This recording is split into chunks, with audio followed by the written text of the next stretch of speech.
वो मैं 8 महीने की प्रेग्नेंट थी और अपनी डिलीवरी के लिए अपने मायके गई थी।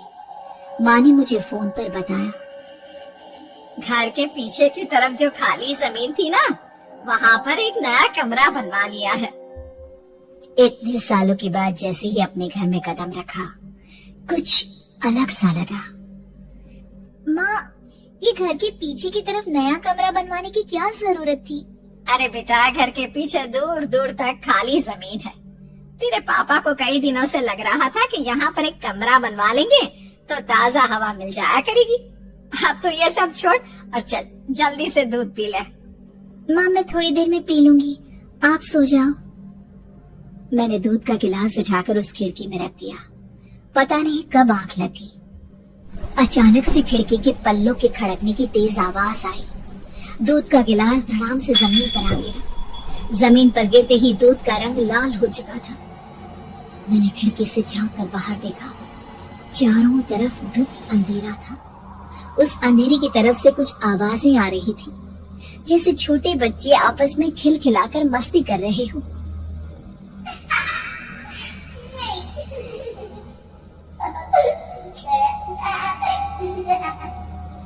इतनी रात को इतने घनघोर अंधेरे में बच्चों की आवाज कैसे आ रही है? घड़ी में वक्त देखा तो ठीक 12 बजे थे। देखकर मैं सन्न रह गई।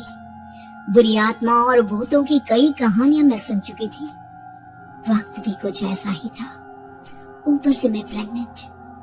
सुना था कि ऐसे वक्त में अक्सर बुरी आत्माएं औरतों का पीछा करती हैं। तो क्या मेरे पीछे भी? पसीने से तरबतर बड़ी मुश्किल से, जैसे कांपते हाथों से मैंने उस खिड़की को बंद किया। जल्दी से जल्दी उस कमरे से बाहर निकलकर माँ के पास जाने के बारे में सोचा, लेकिन जैसे ही दरवाजे की तरफ पलटी, लगा कोई साया हवा की स्पीड से दरवाजे के सामने से गुजर गया। मेरे गले में अटक कर रह गई। मैं जोर से चीख कर माँ को बुलाना चाहती थी, लेकिन वो आवाज खुद मेरे कानों तक नहीं पहुँच पा रही थी। तो माँ तक कैसे पहुँचती? खिड़की के पल्ले एक बार फिर तेज हवा के झोंके से धड़ाम करके गिरे और पूरी ताकत से मैं चीख पड़ी। जानती थी मेरी चीख की आवाज सुनकर कुछ ही सेकंड में माँ वहाँ पहुँच जाएगी, लेकिन ऐसा कुछ हुआ ही नहीं। मेरा कलेजा डर के मारे फटा जा रहा था। आखिर माँ ने मेरी आवाज क्यों नहीं सुनी?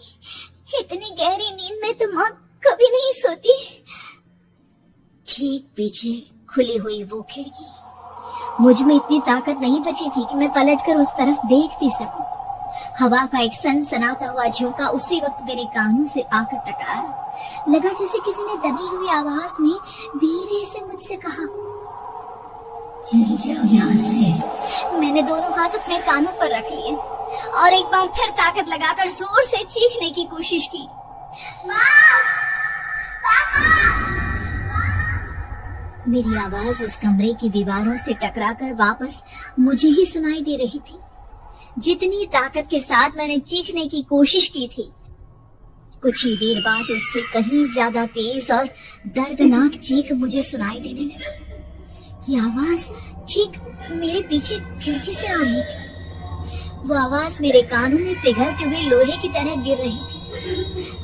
उन आवाजों में हैवानियत थी। आवाज़ें किसी इंसान की नहीं है, इतना मैं समझ चुकी थी। कांप रहे हाथों से मैंने अंधेरे में कुछ ढूंढने की कोशिश की।